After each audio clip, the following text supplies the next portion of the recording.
오늘 말씀은 사사기 8장 전체에서 이렇게 살펴보려고 합니다. 우리가 사사 기드온에 대해서 이제 살펴본 지 3번째 말씀입니다. 오늘 우리 8장의 이 내용을 보면요, 사도 바울이 갈라디아 교인들에게 했던 그런 탄식이 생각이 나요. 너희가 이같이 어리석느냐? 성령으로 시작하였다가 이제는 육체로 마치겠느냐? 기드온이 하나님의 성령을 받고 시작한 전쟁이 뒤로 갈수록 변질이 돼요. 하나님의 전쟁은 성공했지만 기드온의 전쟁은 겉모습과 달리 실패한 전쟁입니다. 오늘 말씀을 통해서 우리는 기드온의 그 본성에 있는 한계를 보게 될 거예요. 그것은 우리 안에 똑같이 존재합니다. 우리 안에 깊은 곳에 뭉근히 끓고 있다가 기황한 분출하는 그런 용암 같은 그런 것들이에요. 우리가 이걸 모르면 매일 우리도 기드온처럼 실패한 전쟁을 할 수밖에 없는 것입니다. 세상은 안식처가 아니라 전쟁터예요. 싸움터. 지난 한 주 싸우다 오셨어요? 안식하다 오셨어요? 그걸 보면 알 수 있죠? 싸움터라는 거예요. 이런 싸움을 모른 척 한다고 우리가 안 싸우면서 사는 게 아닙니다. 성령의 전신갑주를 입고 믿음의 선한 싸움을 싸우지 않으면 비무장상태로 더 거칠고 잔혹한 전쟁에 휘말릴 수밖에 없는 것입니다. 이 땅에서는요, 지켜내지 않으면 뺏기는 거예요. 인간 기드온 전쟁에서 문제점을 우리가 발견하고 우리는 성령님의 인도를 따라서 각자에게 주어진 이 전쟁에서 이기며 살게 되시기를 주님의 이름으로 축원드립니다. 아멘. 이 전쟁이 먼저 하나님의 전쟁으로 시작했다가 인간 기드온의 전쟁으로 변질되는 걸 우리가 8장 전체를 해서 살펴볼 수가 있어요. 7장 끝부분부터. 지난주 기드온은 하나님의 전략으로 13만 5천 명의 미디안 연합군과의 전쟁에서 대승을 거두었어요. 기드온은 몇 명의 용사들과 함께 300명의 용사들과 함께 항아리와 횃불과 그리고 나팔만을 들고 기습 공격을 감행했잖아요. 그죠? 한밤중에 항아리 깨지는 소리와 나팔 소리에 혼비백산한 그 미디안의 연합군들이 서로를 적으로 오인해서 서로 싸워서 그 밤에 죽은 인원이 12만 명이라고 성경은 기록해요. 그리고 남은 사람이 몇 명이죠? 15,000명은 요단강을 건너서 각기 자기 나라로 도망을 가는 거예요. 딱 여기까지가 하나님의 전쟁입니다. 이 미디안 전쟁은 하나님이 악을 심판하고 그리고 하나님의 자녀를 구원하신다는 그런 궁극적인 구원의 메시지를 거기다가 담아 놓으신 전쟁이에요. 그러니까 단순한 나라 간의 싸움이 아닌 것입니다. 시편 83편에 보면요, 이 미디안 전투가 무슨 의미인지 그 본질이 무엇인지를 알 수 있는 구절이 있어요. 우리가 아무 것이나 갖다가 예수님을 갖다 대고 구원을 갖다 대는 게 아니에요. 성경에서 그것을 뒷받침을 해주는 거예요. 거기 보면 시편 83편에요, 오늘 미디안과의 전쟁을 그것을 이렇게 회상하는 구절이 있어요. 거기 그걸 설명하는 구절이 있는 거예요. 거기 보면요, 이렇게 말해요. 그들이 말하기를, 미디안이에요. 그들이 말하기를 우리가 하나님의 목장을 우리의 소유로 취하자 하였나이다. 아시겠어요? 하나님의 목장을 우리의 소유로 취하자. 그러니까 일개 부족인 미디안이 그러니까 노골적으로 지금 하나님을 도발하는 거예요. 그게 느껴지잖아요. 하나님을 도발하는 거예요. 이런 것은요, 그 배후에 인격체인 사탄이 있다는 것을 암시하는 거예요. 하나님을 대적하고 도발하는 것에는 그 인격체가 있는 거예요.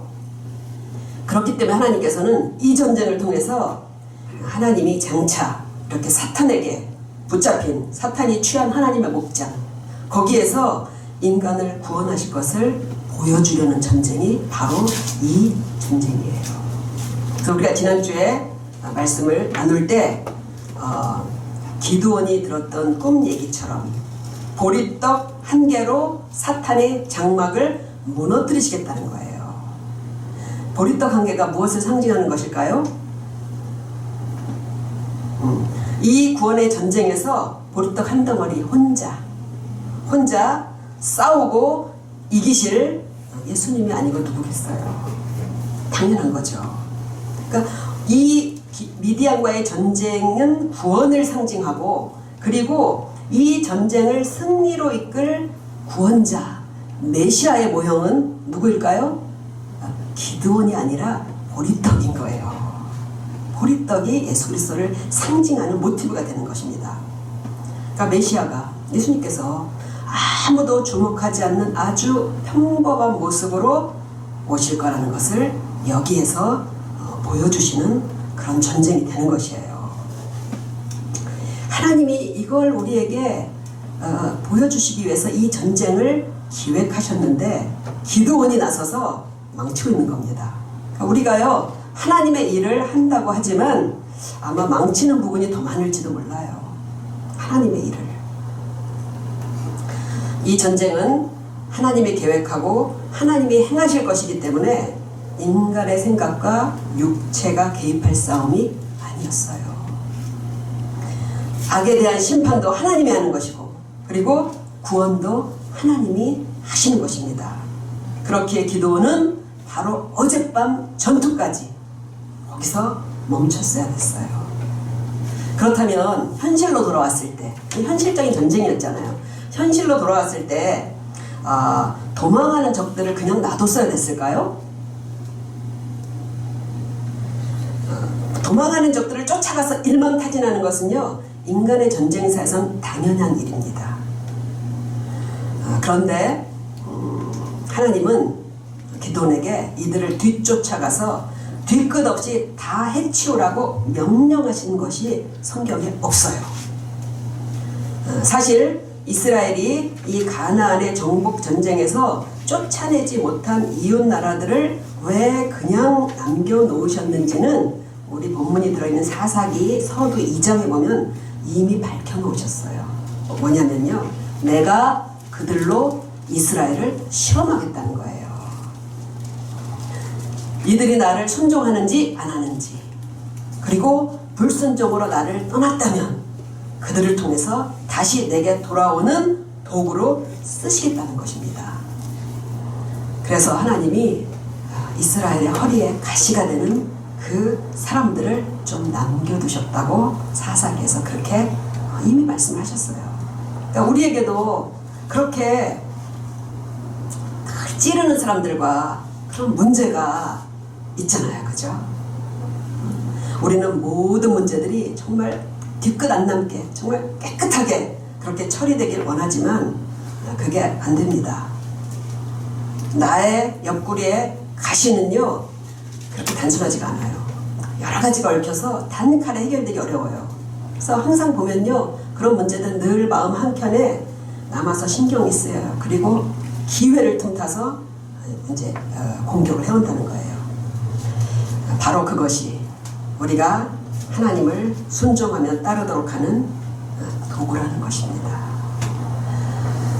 그러니까 그런 고질적인 문제들이 곁에 있다 해도 이스라엘이 매일 하나님을 섬기며 살았다면 문제가 되겠어요, 안 되겠어요? 안 되는 거예요. 그러니까 우리에게 그런 문제들이 있다 할지라도 우리가 하나님을 잘 섬기며 살면요, 문제가 안 된다는 거예요. 오늘 기드온이 미디안을 쫓아가서 일망타진을 했어요. 그런데 기드온이 죽은 뒤에 또 다른 나라들이 계속해서 침략해 옵니다. 우리를 지금 힘들게 하는 괴롭히는 문제, 그것이 무엇이든 그걸 해결하려고 우리는 당연히 애를 써야 합니다.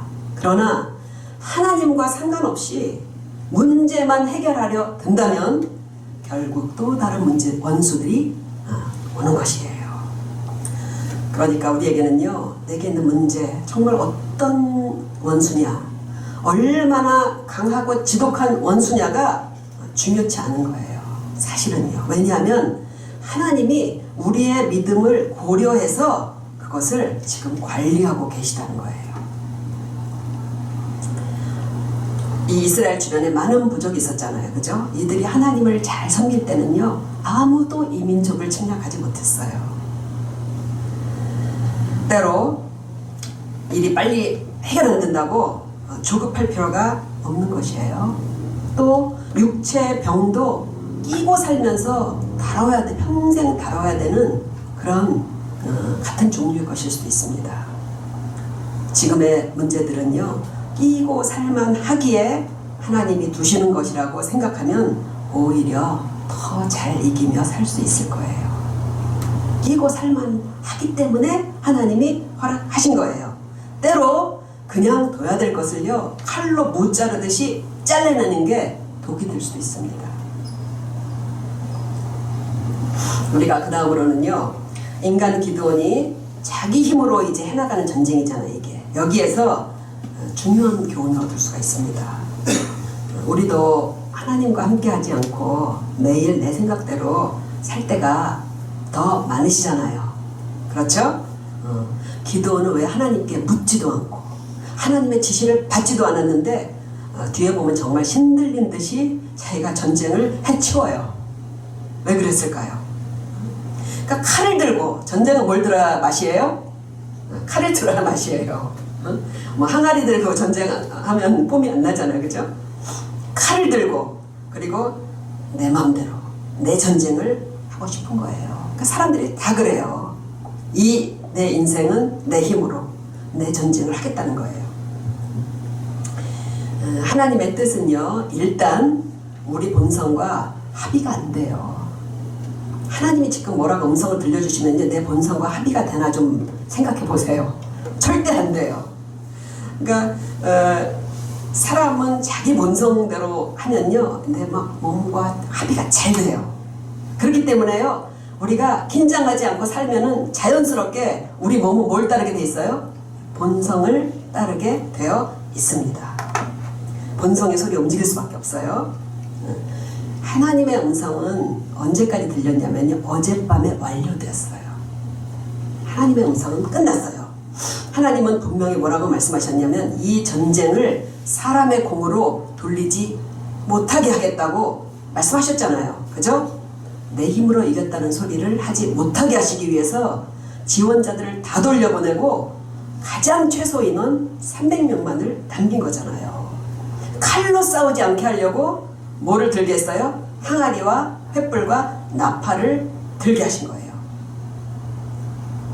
그러나 여기서 그치는 것은요, 자기의 영광을 나타내려고 하는 인간의 본성에 안 맞아요.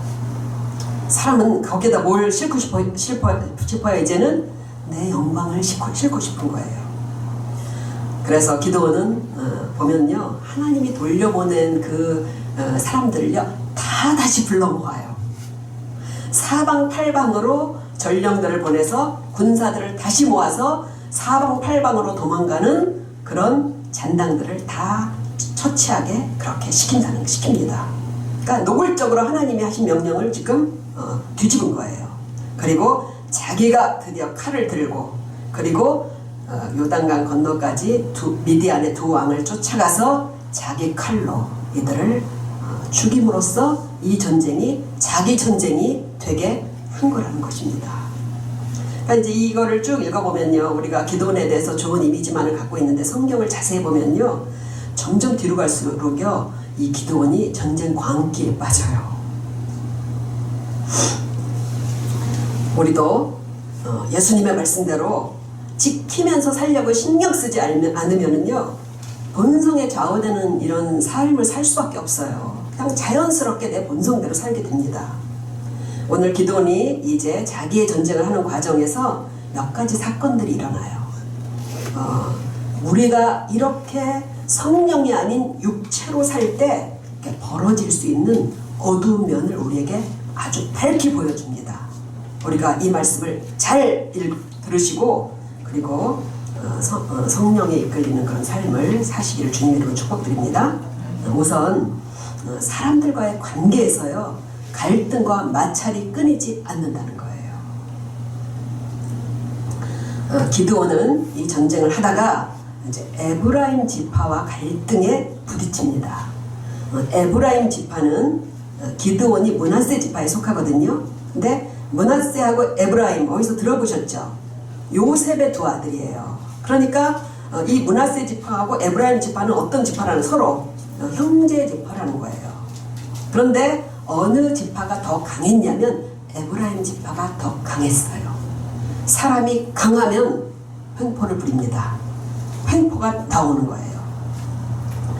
기드온이 싸우다 보니까요 이 에브라임을 안 부르면은 이게 나중에 또 시비를 걸게 생긴 거예요. 그래서 에브라임 지파에 전령을 보내서 이제 전쟁에 가담을 시킵니다. 그러니까 에브라임은 열심히 싸워서 미디안의 그 유명한 두 장수의 목을 베어가지고 기드온에게 가져와요. 그리고 이렇게 말해요. 8장 1절을 보면 네가 미디안과 싸우러 갈 때 우리를 부르지 아니하였으니 우리를 이같이 대접하면 어찌 되느냐 하고 그와 크게 다투는지라. 어때요? 예상했던 일이 아무리 머리를 써도 벌어진 거예요. 그러니까 우리가 머리를 써가지고요 내 처세술로 대인 관계를 잘 해나가려고 해봤자 결과적으로 늘 대인 관계가 어렵게 된다는 거예요. 사람 관계가. 왜냐하면 나도 죄인이고 상대방도 죄인이기 때문에 결국은 이렇게 되는 거예요. 그러니까 사람들끼리 사는 게요 이 고통의 대부분이 사람 관계에서 온다고 그렇게 얘기를 하잖아요. 거의 대부분 꼭 사람 관계예요. 지난주에 우리가 말씀을 살펴봤을 때 하나님의 영이 임했을 때는 어땠어요? 사람들이 기드온을 찾아와서 함께하자, 동지가 돼주겠다고 그렇게 모여들었잖아요. 잠언 16장 7절 우리가 잘 아는 구절이죠. 대인관계 황금률을 가르쳐 주셨어요. 사람의 행위가 여호와를 기쁘시게 하면 그 사람의 원수라도 그로 더불어 화목하게 하시느니라. 화목하게 하시는 분은 누구셔요? 하나님이 화목하게 하신다는 거예요. 사람 때문에 골치가 아프면요 내 모습에서 뭔가 하나님이 기쁘게 보시지 않는 것이 있는지를 점검해 보면 좋을 거예요. 또 우리가 이 기드온이 그렇게 머리를 써서 에브라임을 이렇게 천재에 가담시켰지만 결과가 이렇게 나오는 걸 통해서 뭘 알 수 있냐면요 내 처세술로 하는 대인 관계에는 한계가 있음을 빨리 알아야 돼요. 거기에 자신이 있는 사람일수록 나중에 더 대인 관계로 인한 어려움을 당하게 됩니다. 결국 사람 관계도 어디 안에서 해야 돼요? 성령 안에서. 성령님의 도우심을 받고 충만한 가운데서 해결됨을 우리가 깨닫게 되는 것입니다. 그리고 또 누구와 마찰이 빚어지냐면요 숫곳이라는 마을과 브누엘이라는 마을 사람들과 마찰이 생겨요.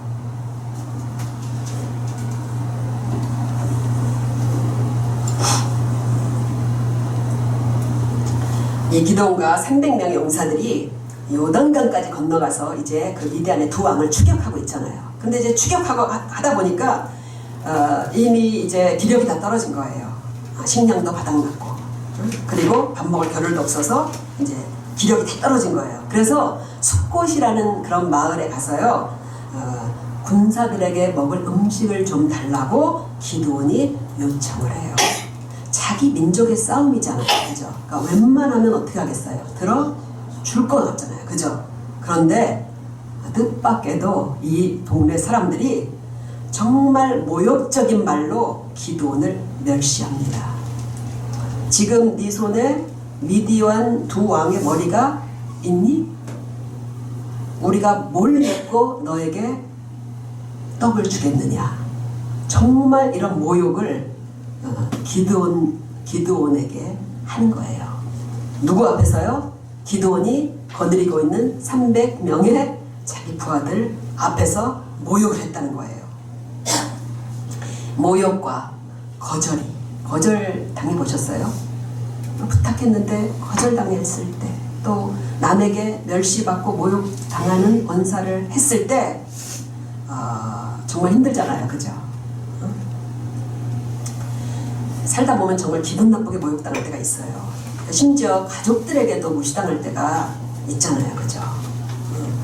기드온은 스스로가 점점 대단해지고 있었지만, 그러나 하나님은 기드온을 높여주시지 않으신 것입니다. 성경에서 분명히 하나님의 원칙을 밝히셨어요. 벌써 무릇 자기를 높이는 자는 낮아지겠고, 그리고 낮추는 자는 높여주시리라. 원칙을 이미 밝히신 거예요. 그러니까 남에게 무시당하고 모욕당하는 그런 상황에 처하게 됐을 때 낙담하지도 말고 분노할 필요도 없어요. 성경 말씀에서 우리가 어떻게 해야 될 것을 찾으면 됩니다. 내 잘잘못을 떠나서 성경적으로 이렇게 생각하면 돼요. 하나님이 나를 낮추시려고 그러는구나. 낮추시면 그 다음에는 어떻게 해주시겠지? 높여주시겠지. 그러니까 모든 문제를, 사람들과 관계도 결국 누구와의 문제가 되는 거예요? 하나님과 나와의 문제로 풀면요, 아주 심각한 갈등은 안 생기게 됩니다. 그렇지 않게 되면요, 기드온처럼 자기를 거절한 두 마을에 처절한 응징을 하는 거예요. 나를 모욕한 상대 절대로 용서하지 않는다는 거예요. 그래서 기드온이 미디안의 두 왕을 사로잡아서 돌아오다 두 마을에 들려서 다 파괴하고 사람들을 다 죽이는, 자기 민족을 죽이는 싸움을 한다니까요. 강한 에브라임 지파에는 비굴하게 대해요. 비굴하게 비유를 맞춰줬지만 자기보다 못하다고 생각한 작은 마을 사람들은요, 그들에게는요 속에는 폭군이 나오는 폭군. 사람들이 다 그렇잖아요. 나보다 힘있고 무시하지 못할 사람은 비유를 잘 맞춰요. 그런데 그렇지 않다고 생각하는 사람한테는 함부로 말하고 함부로 대해요. 이러다 보니까 사람 관계가 항상 자기보다 더 힘센 사람한테는 불편하고 부담스럽고, 그리고 그 아닌 사람들하고는 관계가 점점점 이렇게 불편해져서 기쁘지가 않은 거예요. 사람 관계가. 나를 분노하게 하고 그리고 미워지는 사람이 있다면 예수님이 사람을 대할 때 너희는 이렇게 하라 라고 말씀하신 말씀을 따르면 돼요. 너희가 남에게 대접을 받고자 하느냐? 그렇게 남을 대접하라. 하나님이 내가 남을 대하는 모습을 이렇게 보시고요, 나를 똑같이 대접하신다는 거예요. 그 말은, 그러니까 내가 사람들에게 함부로 하고 무시하고 그러면, 싫어하는 사람에게 그렇게 한다면 그 사람도 나에게 똑같이 한다는 선을 넘어서, 내가 싫어하는데 그 사람이 나한테 똑같이 그래 맞자잖아요. 그죠? 그런 뜻이 아닌 거예요. 그걸 넘어서 내가 인정받고 싶고 내가 사랑하는 사람이 나를 어떻게 한다고요? 무시하고 멸시하게 하신다는 거예요. 근데 가만히 보면 진짜 그러신 것 같더라고요. 딴 데서 하나님께서 그렇게 하게 하셔요. 그러니까 소름 끼치잖아요. 그러니까 그 정도 해야 고쳐진다는 거예요. 그러니까 이걸 우리가 늘 생각한다면요, 사람들과의 관계가 지금보다 화목해질 수밖에 없지 않겠습니까? 그렇죠? 하나님이 나를 보고 계신다. 내가 남에게 대우하고 대접하는 것처럼 하나님께서 나를 다른 사람에게 대접받게 하실 것이다. 이 말씀을 잘 기억하시길 바랍니다. 결국 기드온의 이 전쟁의 결말에서요, 뭐가 드러나냐면요, 누가 왕이냐예요. 누가 왕이냐? 하나님이 왕이냐? 기드온이 왕이냐? 하나님이 왕이냐? 내가 왕이냐?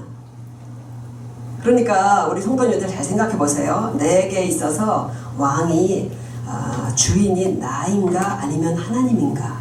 이걸 우리가 오늘 말씀에서 비춰보시길 바랍니다. 내 생각대로 계속 산다는 것은요, 결국은 하나님이 왕이고 하나님이 나의 주인이시라는 것을 부정하는 불신앙과 똑같다는 것입니다.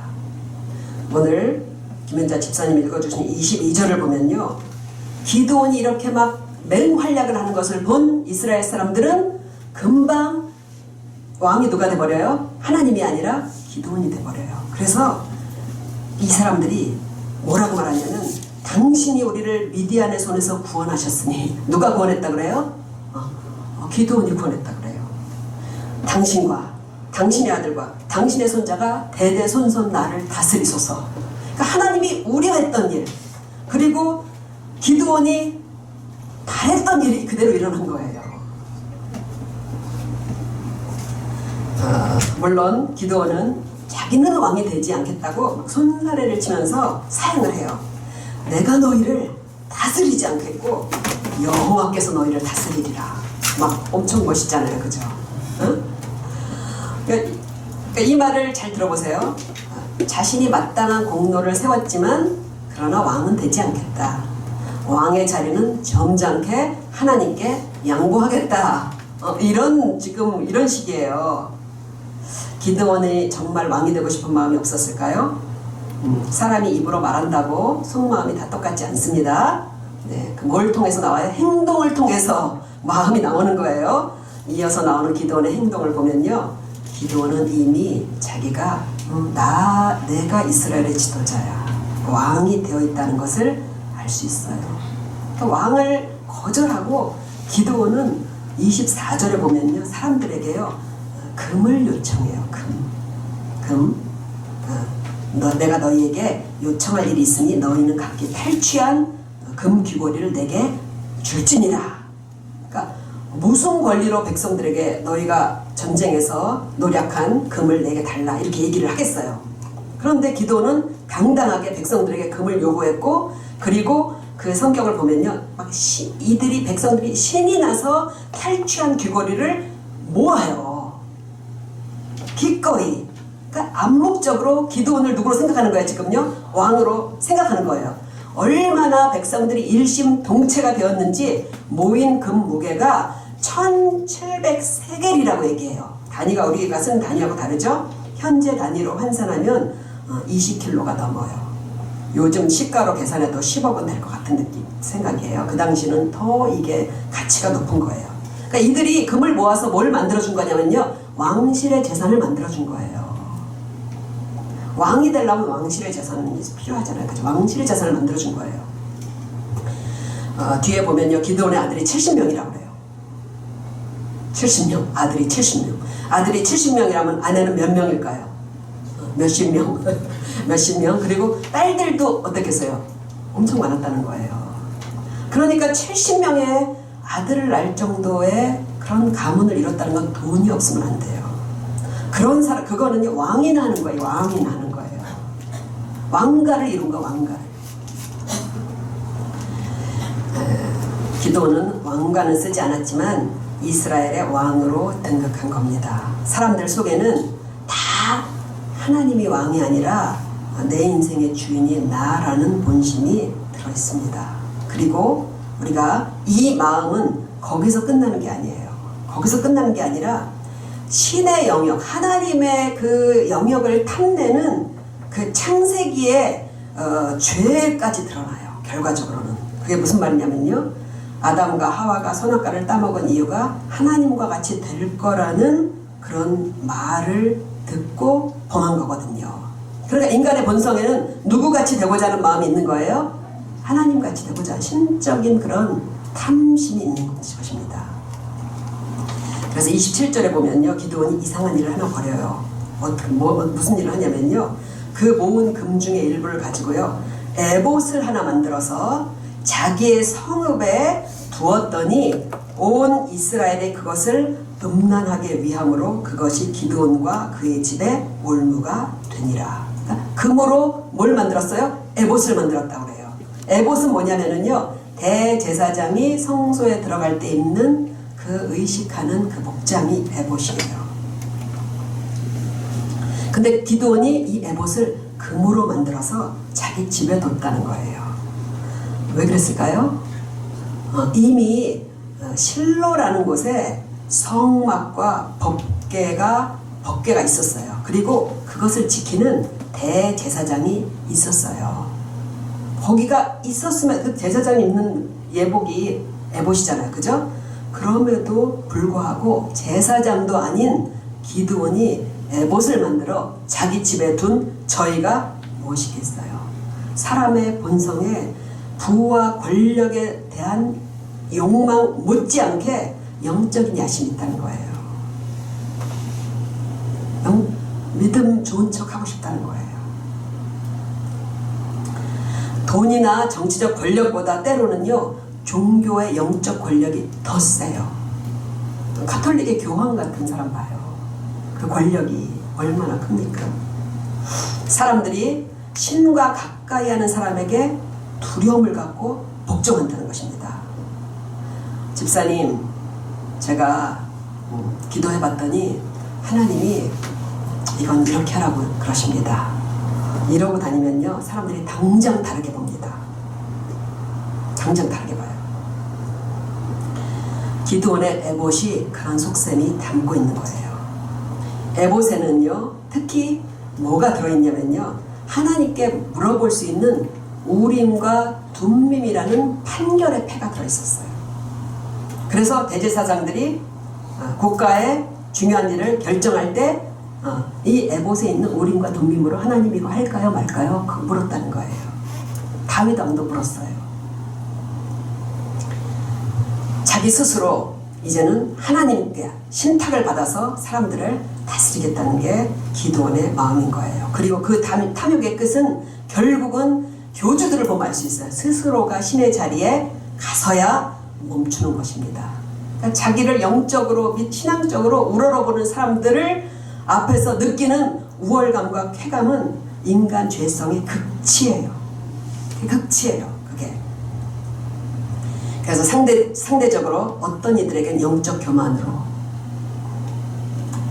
그리고 어떤 이들에게는 거기에 머리를 숙여서 복을 얻으려는 우상 숭배로 나타난다고 성경은 정확하게 오늘 지적하는 거예요.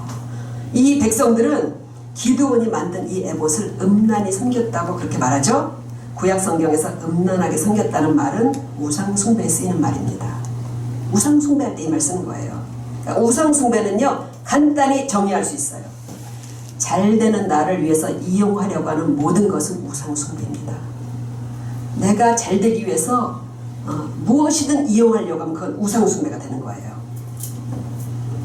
이번에 안타깝게도 송송 커플이 이혼을 하게 된 것 같습니다. 그런데 엉뚱하게도 이 부부가 올해 이혼하게 될 거라고 사주를 통해서 맞춘 그 사람에게 대해 관심이 폭발했다 그러더라고요. 당황스럽다고 하더라고요, 그분이.